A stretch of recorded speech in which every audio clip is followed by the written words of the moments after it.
ناظرین، اگلا پروگرام ہے اسوہ حسنہ۔ آپ کے سامنے نبی کریم صلی اللہ علیہ وسلم کی مبارک زندگی کو پیش کریں گے۔ الرحمن الرحیم، الحمد للہ رب العالمین، والصلاة والسلام علی سید الانبیاء والمرسلین وعلی آلہ وصحبہ اجمعین،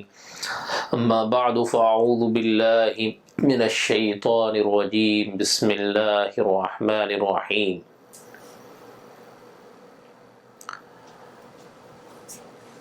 قل ان کنتم تحبون اللہ فاتبعونی یحببکم اللہ۔ وقال النبی صلی اللہ علیہ وسلم فوالذی نفس محمد بیدہ لا یؤمن احدکم حتی اکون احب الیہ من ولدہ ووالدہ والناس اجمعین، او کما قال علیہ الصلاة والسلام۔ صدق اللہ العظیم وصدق رسولہ النبی الکریم ونحن علی ذلک من الشاہدین والشاکرین۔ محترم ناظرین، اسوہ حسنہ میں ہم آپ کی خدمت میں پروگرام پیش کر رہے ہیں۔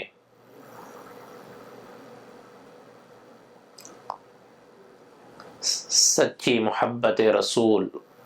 سنتوں پر عمل پیرا ہونا ہے۔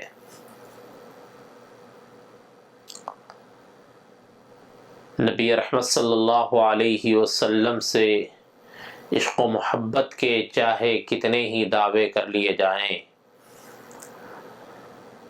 اور عشق و محبت کے کتنے ہی نعرے کیوں نہ لگا لیے جائیں، لیکن نبی رحمت صلی اللہ علیہ وسلم سے ان زبانی دعووں کی وجہ سے عشق و محبت نہیں ہوتی ہے۔ عشق و محبت وہی سمجھی جائے گی یا اسی وقت سمجھی جائے گی جب کہ پیارے آقا صلی اللہ علیہ وسلم کی سنتوں پر ہم عمل پیرا ہوں۔ چونکہ انسان جس سے محبت کرتا ہے، جس سے عشق کرتا ہے اور جس سے عقیدت رکھتا ہے، اس کی ایک ایک ادا کو وہ پر عمل کرتا ہے، اس کے ایک ایک طریقے کو اپناتا ہے، اس کی ایک ایک طریقے کی وہ نقالی کرتا ہے، تو پیارے آقا صلی اللہ علیہ وسلم سے جہاں ہم محبت کا دم بھرتے ہیں اور پیارے آقا صلی اللہ علیہ وسلم کی ولادت باسعادت کا جشن ہم مناتے ہیں، تو پیارے آقا صلی اللہ علیہ وسلم سے سچی محبت یہ ہے کہ ہم آپ کی سنتوں پر عمل کریں، آپ کے مبارک طریقوں کو ہم اپنی زندگیوں میں لائیں کہ نبی رحمت صلی اللہ علیہ وسلم کی سنتیں اور آپ کے طریقے یہ ہمارا سب سے بڑا سرمایہ ہے۔ حضرت قاضی عیاض رحمۃ اللہ علیہ نے کتاب الشفا میں نبی رحمت صلی اللہ علیہ وسلم کا یہ ارشاد نقل فرمایا ہے، جو شخص میری ایک سنت پر عمل کرتا ہے تو اللہ تعالیٰ اسے جنت میں داخل فرما دیتے ہیں۔ غور فرمائیے کہ ایک سنت پر اگر عمل کرے اور اس نیت سے کرے کہ یہ پیارے آقا صلی اللہ علیہ وسلم کی سنت ہے، میرے پیارے حبیب کی سنت ہے، اس وجہ سے میں اسے اپنی زندگی میں لاتا ہوں، اس پر عمل کرتا ہوں،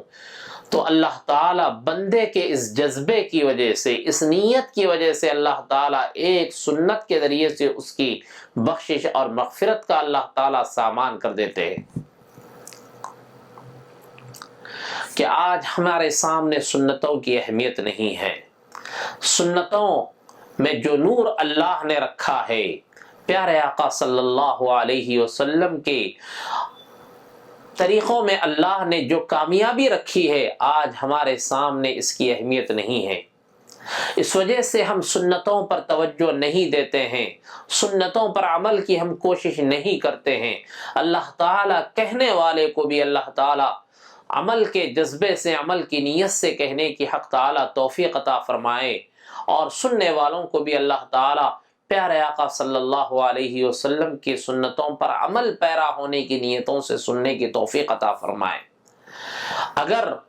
ہم سیرت کے جلسوں کو اس نیت سے سن رہے ہیں کہ یہ دیکھنے کے لیے کہ کس کی تقریر اچھی ہے، کس کا انداز بیان اچھا ہے، کس کا اسلوب بیان اچھا ہے، تو یہ سننا صرف سننے کے لیے ہے، صرف سما کی لذتوں میں اپنے آپ کو گرفتار کرنا ہے۔ سننا اس نیت سے نہیں ہونا چاہیے کہ کس کی تقریر اچھی ہے، کس کا انداز بیان اچھا ہے، بلکہ سننے میں یہ نیت ہونا ہے کہ عمل پیرا ہونا ہے، پیارے آقا صلی اللہ علیہ وسلم کی ایک ایک ادا کے بارے میں جانکاری حاصل کرے اور اس پر عمل کرے، اس نیت سے ہم سنیں۔ تو نبی پاک صلی اللہ علیہ وسلم کی سنتوں سے آج جو دوری ہوتی جا رہی ہے، کہ آج ہم کس قدر دور ہے کہ شادی بیاہ کے موقع سے کو لے لیں یا خوشی کے موقعوں کو، اپنی تقریبات کو ہم لیں، کہ آج سنتوں سے ہم دوری اختیار کرتے جا رہے ہیں۔ سنتوں سے دوری گویا نبی رحمت صلی اللہ علیہ وسلم سے دوری ہے، کہ نبی پاک صلی اللہ علیہ وسلم کو تصویر کشی کس قدر ناپسند تھی، کہ آپ علیہ السلام نے فرمایا لعن اللہ المصورین، کہ تصویر کشی کرنے والوں پر اللہ کی لعنت ہے، کہ تصویر کشی، تصویر کا لینا یہ نبی پاک صلی اللہ علیہ وسلم کو بڑا ناپسند تھا، اور نبی پاک صلی اللہ علیہ وسلم نے اس کے ناپسند ہونے کو بیان کرتے ہوئے فرمایا جس گھر میں جاندار کی تصویر ہوتی ہے اس گھر میں رحمت کے فرشتے داخل نہیں ہوتے ہیں۔ کہ آج تصویر کشی، تصویر لینے کو ہم نے ایک فیشن بنا لیا ہے، اور تصویر کشی کو حرام نہیں سمجھا جا رہا ہے، کہ شادی بیاہ کی تقاریب تو دور کی بات ہے، آج کوئی شخص عمرے کے لیے روانہ ہوتا ہے یا حج کے لیے روانہ ہوتا ہے تو حج اور عمرے جیسی مقدس عبادتیں بھی آج تصویر کشی کی لعنت سے محفوظ نہیں رہیں۔ عمرے کے لیے کی دعوت ہو رہی ہے، حج پر روانگی کا موقع آ رہا ہے تو تصویر کشی ہو رہی ہے، تصاویر لیے جا رہے ہیں، اور باضابطہ ویڈیو میکر کو اور فلم میکر کو بلا کر باضابطہ اس کی تصاویر لی جا رہی ہیں، کہ کس قدر جو ہے سنتوں سے دوری پائی جا رہی ہے۔ ایک تصویر کشی کرنے والا ایک اجنبی مرد کہ عورتوں میں داخل ہو کر عورتوں کی تصویر کشی کرتا ہے، اول تو تصویر کشی یہ حرام ہے، دوسرے ایک اجنبی مرد عورتوں میں داخل ہو کر عورتوں کی تصویر لیتا ہے، تو آج سنتوں سے یہ دوری پائی جا رہی ہے۔ نبی پاک صلی اللہ علیہ وسلم کی ایک ایک سنت آج ہماری زندگیوں سے نکلتی جا رہی ہے، کہ محبت رسول کا تقاضا یہ ہے کہ ہم سنتوں پر عمل کریں، سنتوں کو ہم اپنی زندگیوں میں لائیں، تو وہی سب سے بڑا عاشق رسول اور محب رسول سمجھا جائے گا۔ کہ ہمیں معلوم ہے کہ نبی رحمت صلی اللہ علیہ وسلم داڑھی رکھنا یہ پیارے آقا صلی اللہ علیہ وسلم کی سنت ہے،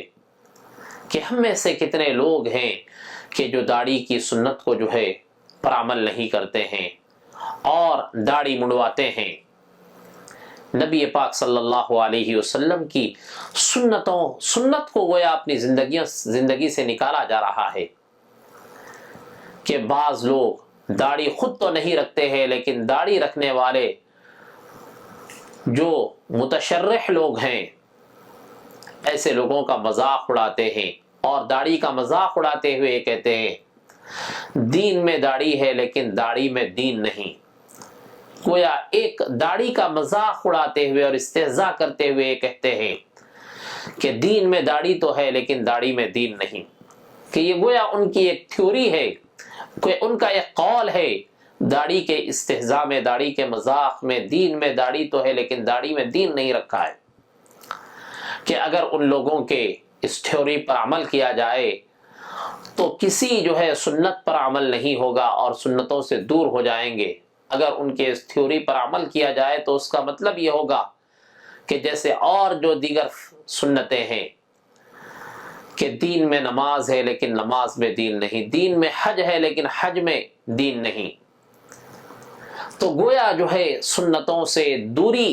ہوتی جائے گی۔ ایک مشت داڑھی کا رکھنا یہ واجب ہے، تمام ائمہ اربعہ کا اس پر اجماع ہے، لیکن جو ہے داڑھی کی سنت کو ہم اپنی زندگیوں سے نکالتے جا رہے ہیں۔ تو محترم ناظرین، نبی رحمت صلی اللہ علیہ وسلم سے عشق و محبت کا اظہار اور عشق و محبت کا دعویٰ اسی وقت سچا ہو سکتا ہے کہ جب کہ ہم پیارے آقا صلی اللہ علیہ وسلم کی سنت کو اپنی زندگی میں لائیں، کہ بالکل سنت کا بڑی بے دردی سے جو ہے سنتوں کو پامال کیا جاتا ہے۔ ذرا غور فرمائیے کہ اگر قیامت کے دن نبی رحمت صلی اللہ علیہ وسلم داڑھی منڈوانے والوں سے، داڑھی کو تراشنے والوں سے اللہ کے رسول صلی اللہ علیہ وسلم یہ پوچھ لے کہ اے میرے امتی، تجھے میری سنت میں یا مجھ جیسا چہرہ رکھنے میں تجھے کون سا عیب نظر آیا؟ اگر نبی پاک صلی اللہ علیہ وسلم داڑھی منڈوانے والوں سے یہ سوال کر لے تو اس کا کیا جواب ہوگا؟ نبی رحمت صلی اللہ علیہ وسلم کو داڑھی منڈوانا اس قدر ناپسند تھا کہ ایک مرتبہ نبی رحمت صلی اللہ علیہ وسلم کے پاس ایران کے جو دو سفیر آئے اور دونوں داڑھی منڈوائے ہوئے تھے، تو نبی رحمت صلی اللہ علیہ وسلم نے نفرت سے اپنا چہرہ ان کی جانب سے پھیر لیا۔ ذرا غور فرمائیے کہ اگر قیامت کے دن پیارے آقا صلی اللہ علیہ وسلم داڑھی منڈوانے والوں سے اپنا چہرہ نفرت سے پھیر لیں تو ہم سفارش کے لیے کس کے پاس جائیں؟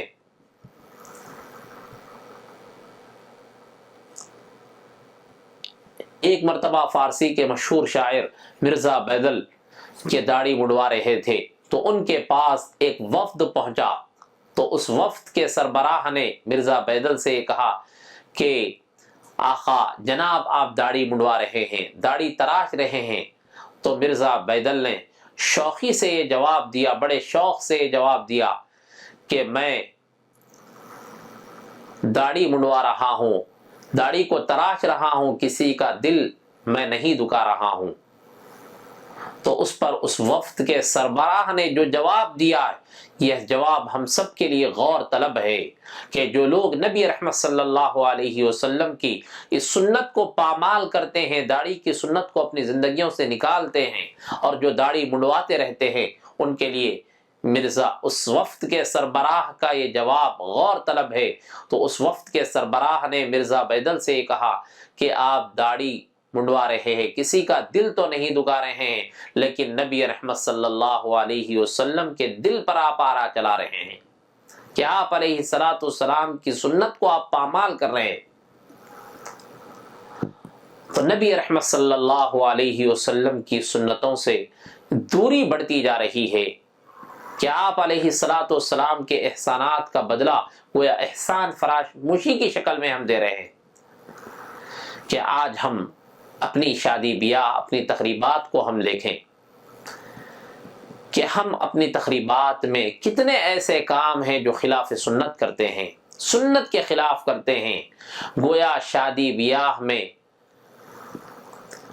تمام مہمانوں کو تو ہم استقبال کرتے ہیں، تمام مہمانوں کی آمد ہوتی ہے، لیکن اللہ اور اس کے رسول کی گویا آمد نہیں ہوتی۔ آج ایک ایک سنت ہماری زندگیوں سے نکلتی جا رہی ہے کہ لباس کے سلسلے میں، وضاقتہ کے سلسلے میں ہم دیکھیں کہ کپڑا ہم پہنتے ہیں مرد حضرات، تو نبی رحمت صلی اللہ علیہ وسلم نے کپڑے کے بارے میں، ازار اور پائجامے کے بارے میں یہ فرمایا کہ ٹخنوں سے اوپر پہنا جائے،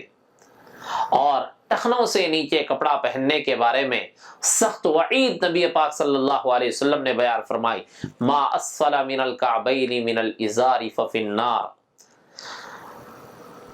کہ کپڑے کا جو حصہ، ازار اور پائجامے کا جو حصہ ٹخنوں سے نیچے لٹکتا ہوگا وہ جہنم میں جلے گا۔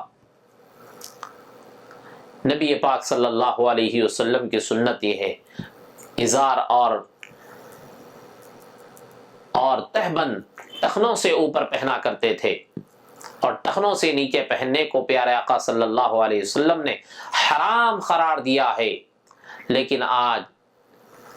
اس سنت کی جو ہم پامالی کرتے ہیں کہ کپڑا جو ہے ٹخنوں سے نیچے پہنتے ہیں، ٹخنوں سے نیچے پہننے کو حرام قرار دیا گیا ہے۔ نبی پاک صلی اللہ علیہ وسلم نے ایک حدیث میں فرمایا من جر ازارہ خیلاء لم ينظر اللہ الیہ یوم القیامہ، جو شخص کپڑا ٹخنوں سے نیچے پہنتا ہے تکبر کی وجہ سے، اللہ تعالیٰ قیامت کے دن اس کی طرف نظر رحمت نہیں فرمائے گا۔ آج ہم دعائیں کر رہے ہیں، نماز پڑھ رہے ہیں، عین عبادت کی حالت میں ایک حرام کا ارتکاب بھی ہو رہا ہے، اور ہم یہ کہتے ہیں کہ ہماری دعائیں قبول نہیں ہو رہی، ہماری عبادتیں قبول نہیں ہو رہی۔ حرام کا ارتکاب کرتے ہوئے نماز پڑھی جا رہی ہے، حرام کا ارتکاب کرتے ہوئے دعا مانگی جا رہی ہے، تو دعائیں کیسے قبول ہوں گی؟ دعائیں کیسے شرف قبولیت حاصل کریں گی؟ حضرات صحابہ کے اندر سنتوں پر عمل کا جو جذبہ تھا، اور سنتوں کی خلاف ورزی ہوتے ہوئے اگر کسی کو دیکھتے تھے تو صحابہ بے چین ہو جاتے تھے اور اس پر نکیر کرتے تھے اور اس پر ٹوکتے تھے۔ حضرت عمر ابن خطاب رضی اللہ عنہ کا واقعہ مشہور ہے کہ مرض الوفات میں ہے کہ حضرات صحابہ آ کر جو ہے تسلی دے رہے ہیں اور عیادت کر رہے ہیں۔ ان میں ایک نوجوان صحابی جو حضرت عمر فاروق رضی اللہ عنہ کی عیادت کر کے واپس ہونے لگتے ہیں، تو حضرت عمر فاروق رضی اللہ عنہ کی نگاہ اس نوجوان صحابی پر پڑی کہ جن کا کپڑا ٹخنوں سے نیچے تھا، جن کا ازار ٹخنوں سے نیچے تھا، اور حضرت عمر فاروق ایسے مرض الوفات میں ہیں اور ایسی نازک گھڑی اور نازک وقت میں ہیں کہ کوئی غذا جو ہے پیٹ میں نہیں ٹک پاتی، اور بالکل ایسا حال ہو گیا تھا کہ بالکل موت کے قریب پہنچ چکے تھے، لیکن اس وقت میں بھی ایک خلاف شریعت عمل کو ہوتا ہوا دیکھ کر حضرت عمر فاروق نے اس پر نکیر فرمائی اور اس پر ٹوکا، اور ان سے یہ فرمایا یا غلام ارفع ثوبک فإنہ انقی لثوبک واتقی لربک، اے نوجوان کہ تم اپنے کپڑے کو ٹخنوں سے اوپر کر لو، فإنہ انقی لثوبک، یہ تمہارے کپڑے کے صاف رہنے کا سبب ہے، واتقی لربک، اور پروردگار عالم سے ڈرنے کا یہ سبب ہے۔ کہ آج جو ہے ہماری زندگیوں سے سنت نکلتی جا رہی ہے کہ کپڑا ٹخنوں سے نیچے پہنا جا رہا ہے، سلاتے ہی ہیں ایسا کہ بالکل جو ہے ٹخنوں سے نیچے بالکل جو ہے راستے کو صاف کرتا ہوا ہوتا ہے۔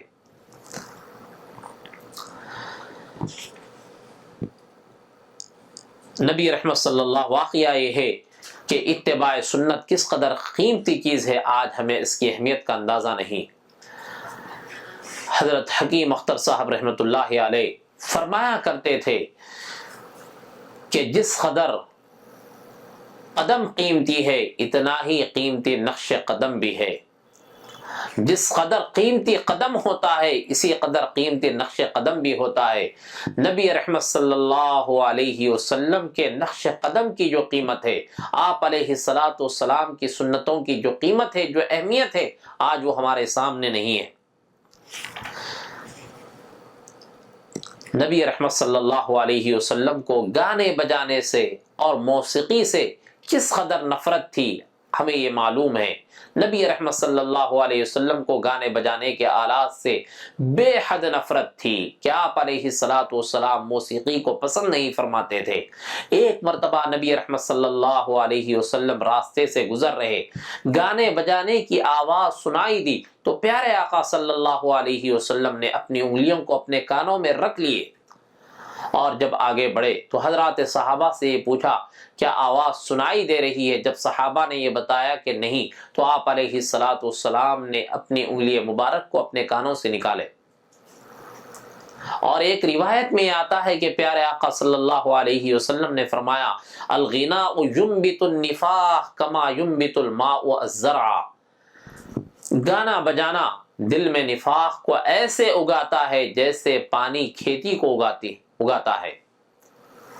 کہ پیارے آقا صلی اللہ علیہ وسلم کو گانے بجانے کے آلات اور موسیقی سے نفرت تھی، کہ آج جس چیز سے نبی رحمت صلی اللہ علیہ وسلم کو نفرت تھی، آج وہی چیز سب سے زیادہ ہماری من پسند ہو چکی ہے۔ نبی رحمت صلی اللہ علیہ وسلم نے ایک حدیث میں، ایک روایت میں ہے کہ مجھے گانے بجانے کے آلات کو مٹانے کے لیے بھیجا گیا ہے۔ آج ہم دیکھیں کہ ہماری جو تقریبات کا حال ہے، جس چیز سے آقا دو جہاں صلی اللہ علیہ وسلم، جو چیز نبی رحمت صلی اللہ علیہ وسلم کو ناپسند تھی، وہی چیز آج ہماری من پسند ہو چکی ہے کہ ہم حتیٰ کہ نبی کی جشن ولادت کے موقع سے، جشن ولادت جو منایا جا رہا ہے، تو اس موقع سے بھی جو ہے موسیقی اور گانے بجانے کے آلات کو استعمال کیا جا رہا ہے کہ آج 12 ربیع الاول کے موقع سے جو نعتیں وغیرہ لگائی جاتی ہیں، یا ربیع الاول کے مہینے میں جو نعتیں وغیرہ لگائی جاتی ہیں، یا پیارے آقا صلی اللہ علیہ وسلم کی مدح سرائی میں جو پروگرام پیش کیے جاتے ہیں، اس میں ڈی جے استعمال کیا جا رہا ہے، کہ اس میں میوزک کو استعمال کیا جا رہا ہے کہ نبی رحمت صلی اللہ علیہ وسلم کو جو چیز ناپسند تھی، آج وہی چیز ہمارے لیے پسندیدہ ہو گئی ہے، کہ آج ہماری سنتوں سے دوری کا یہ عالم ہے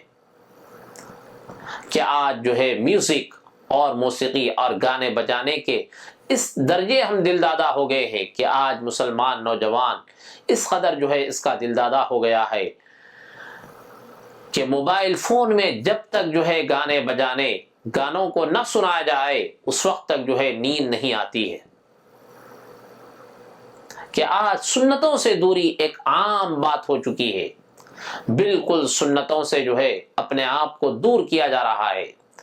ایک طرف عشق و محبت کا دعویٰ ہے، نبی رحمت صلی اللہ علیہ وسلم سے عشق اور محبت کے زبانی دعوے تو ہیں، لیکن جو ہے عملی طور پر پیارے آقا صلی اللہ علیہ وسلم سے عشق و محبت کا کوئی ثبوت نہیں پایا جاتا ہے۔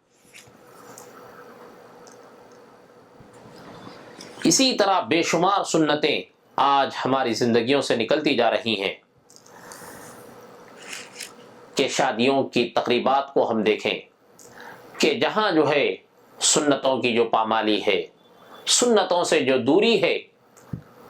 یہ بالکل عام ہوتی جا رہی ہے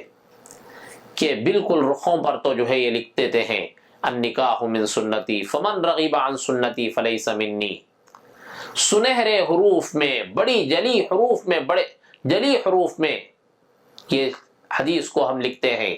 لیکن اتنی ہی زیادہ سنتوں کی پامالی ہوتی ہے، سنتوں سے دوری اختیار کی جاتی ہے۔ شادی کی تقریبات میں گانے بجانے کا اہتمام ہو رہا ہے۔ مسلمانوں،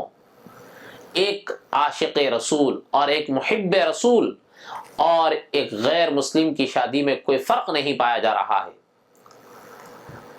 گانے بجانے کے آلات اور آتش بازی، ویڈیوگرافی، یہ تمام چیزیں جو خلاف سنت ہے، آج ہماری تقریبات میں یہ تمام چیزیں پائی جا رہی ہیں۔ تو نبی رحمت صلی اللہ علیہ وسلم سے سچی محبت کا گویا فقدان ہے، سچی محبت کی گویا کمی ہے۔ نبی پاک صلی اللہ علیہ وسلم ہم سب کے ماوا اور ملجا ہیں۔ نبی رحمت صلی اللہ علیہ وسلم سے سچی محبت کا ہونا یہ ایمان کا تقاضا ہے، اور سچی محبت یہ ہے کہ پیارے آقا صلی اللہ علیہ وسلم سے بے پناہ محبت کی جائے، آپ کی ایک ایک سنت پر ہم عمل کریں۔ بخاری شریف کی روایت ہے، حضرت عمر ابن خطاب رضی اللہ عنہ نے نبی رحمت صلی اللہ علیہ وسلم سے یہ فرمایا تھا کہ اے اللہ کے رسول صلی اللہ علیہ وسلم، آپ سے مجھ کو بے پناہ محبت ہے، لیکن میری جان سے زیادہ نہیں۔ نبی رحمت صلی اللہ علیہ وسلم نے فرمایا کہ تم میں سے کوئی شخص اس وقت تک مومن نہیں ہو سکتا ہے جب تک کہ میں اس کے نزدیک اس کی جان سے بھی زیادہ محبوب نہ ہو جاؤں۔ تو نبی پاک حضرت عمر ابن خطاب رضی اللہ عنہ نے فرمایا کہ اے اللہ کے رسول صلی اللہ علیہ وسلم میں آپ سے اپنی جان سے بھی زیادہ محبت کرتا ہوں، تو نبی پاک صلی اللہ علیہ وسلم نے فرمایا کہ اب تمہارا ایمان کامل اور مکمل ہوا۔ ایک اور حدیث میں نبی رحمت صلی اللہ علیہ وسلم نے فرمایا فوالذی نفس محمد بیدہ لا یؤمن احدکم حتی اکون احب الیہ من ولدہ ووالدہ والناس اجمعین، اس ذات کی قسم جس کے قبضے قدرت میں میری جان ہے، تم میں سے کوئی شخص اس وقت تک مومن کامل نہیں ہو سکتا ہے جب تک کہ میں اس کے نزدیک اس کی اولاد سے اور اس کے والدین سے اور تمام چیزوں سے محبوب نہ ہو جاؤں۔ تو محترم ناظرین، نبی رحمت صلی اللہ علیہ وسلم سے سچی محبت اور سچا عشق یہ ہے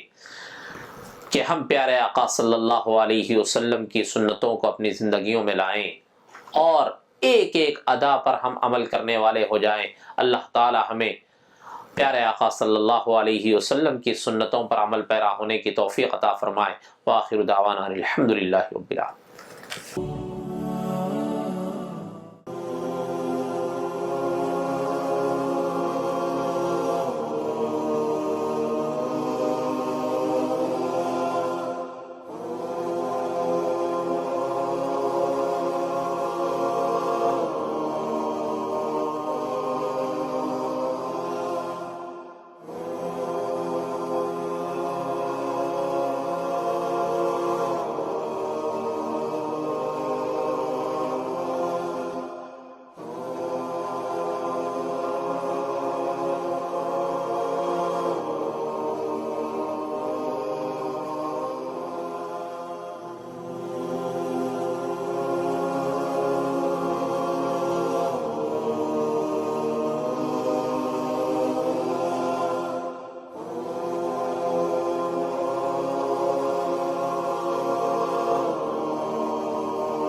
خصوصاً ہم نے دیکھا ہے کہ ایلوپیتھک ادویات جو بھوک بڑھانے کے سلسلہ میں استعمال کی جاتی ہیں، وہ ہمارے مشاہدہ کی بات ہے کہ انسان کو ضرورت نہیں ہوتی، مریض کو مثلاً اگر دے دی جائے اور اس کا معدہ قبول نہیں کر رہا ہوتا، اس کو ہضم کرنے کے قابل نہیں ہوتا، لیکن وہ بار بار کھائے چلے جاتے ہیں اور بدہضمی کا شکار ہو جاتا ہے مریض، اور اس کے نتیجہ میں کئی ایک پیچیدگیاں پیدا ہوتی ہیں۔ بھوک پیدا کرنے والی پیٹنٹ ہومی ادویات کون سی ہیں؟ بھوک پیدا کرنے والی ہومیوپیتھک ادویات ہم کمبینیشن ان کا ذکر کر دیتے ہیں۔ MAZ-37، MAZ-7، MAZ-5 اور MAZ-31۔ ان کی تفصیل ملاحظہ فرمائیں اور جو علامات پائی جاتی ہوں ان کو خود تیار کر لیں 30 طاقت میں اور استعمال میں لائیں، تو اللہ کے فضل کے ساتھ بھوک کے اور بدہضمی کے اور جو غیر قدرتی بھوک ہوتی ہے ان تمام مسائل کے لیے اللہ تعالیٰ کے فضل کے ساتھ یہ نسخہ جات بہت مفید ہیں۔ اور لیکوڈ فارم میں استعمال کرنے کی بجائے خالی ہومیوپیتھک گولیاں کسی سٹور سے لے لیں اور ان کے اوپر ان کو چھڑک لیں، اور اگر ایک دوا لیں گے تو وہ خدا کے فضل سے کئی ماہ تک استعمال کی جا سکتی ہے۔ اگر یہ کمبینیشن نہ ملیں تو ڈاکٹر ریکویک اینڈ کمپنی جرمنی کے جو مرکبات ہیں آر نمبر کے نام سے مشہور ہے، R37، R7، R5 اور R31، یہ لے لیں اور ان کو بھی حسب دستور گلوبیولز کے اوپر ہومیوپیتھک جو خالی گولیاں ہوتی ہیں ان کے اوپر چھڑک کر استعمال کریں۔ خدا کے فضل کے ساتھ انتہائی مفید کمبینیشن ہے ڈاکٹر ریکویک کے۔ سوال ہے کہ وہ کون سی ہربل ادویات ہیں جو بھوک پیدا کرتی ہیں؟ ہربل ادویات میں افسنتین، کاسنی، زیرہ سفید یا سیاہ، پودینہ، لیمو، دیگر ترشیاں، سرکہ جاز، سکنجبین، سونڈ، کالی مرچ، فلفل سیاہ، لونگ، جلوتری، جائفل، کرکرہا، یہ سب چیزیں ایسی ہیں جو بھوک پیدا کرتی ہیں معدے میں یا ٹیسٹ برڈز میں، یہ خراش کا باعث بنتی ہیں اور بھوک کا احساس زیادہ کرتی ہیں۔ لیکن ان دوائیوں کی ضرورت نہیں ہوتی۔ اگر تھوڑی بہت ایک چیز میں نے کھانے میں ایک مہک پیدا کرنے کے لیے تھوڑی بہت مقدار میں ان کو شامل کر لیا جائے تو کوئی ایسی بری بات نہیں ہے، لیکن یہ چیزیں بھی حتی الوسع کوشش کی جائے کہ زیادہ مقدار میں استعمال نہ کی جائیں، کہ ان کے نقصانات بھی ہیں۔ اس کے علاوہ ایسی ترشیاں یا ایسے مرچ مسالہ جات جو خراش پیدا کرتی ہیں، ان کے نتیجے میں بھوک بیدار ہوتی ہے، لیکن جیسا کہ ہم کہہ چکے ہیں ان کے نقصانات بھی ہیں۔ اگلا سوال ہے کہ وہ کون سے قدرتی اعمال و افعال ہیں جن کے نتیجہ میں بھوک زیادہ اور حقیقی رنگ میں پیدا کی جا سکتی ہے۔